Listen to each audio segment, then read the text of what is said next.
नसरापूर प्रकरणात आरोपीला कठोर शिक्षा होणारच असं अमितेश कुमार यांनी म्हटलेलं आहे। पोलीस आयुक्त अमितेश कुमार यांनी हे आश्वासन दिलेलं आहे। उज्ज्वल निकम यांच्याशीही पीडित मुलीच्या वडिलांची चर्चा झाल्याची माहिती सध्या समोर येते। तर नसरापूर प्रकरणामध्ये पोलीस आयुक्त अमितेश कुमार यांनी आरोपीला कठोरात कठोर शिक्षा होणारच असं आश्वासन दिलेलं आहे। त्यांचे समाधान झाल्यानंतर काही लोक हेतू परस्पर त्यांना पण बाहेर पडू देत नव्हते।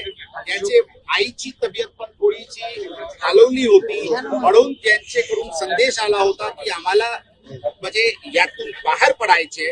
काही लोक जे प्रेमाने निघत नव्हते त्यांना थोडा जबरीने तिथे बाजू करण्यात आलेली आहे। कोणताही विशेष बलवरचे प्रयोग करण्यात आलेले आहे। त्यांचे कलेक्टर साहेबांचे पत्र शासनाची वतीने देण्यात आलेली आहे की यामध्ये स्पेशल इन्व्हेस्टिगेशन टीम, जलद गती न्यायालय आणि स्पेशल काउन्सिल्स आणि आरोपीला कडक ते कडक शिक्षा होईल यासाठी पूर्ण शासन आणि प्रशासन, पोलीस विभाग यामध्ये प्रयत्नशील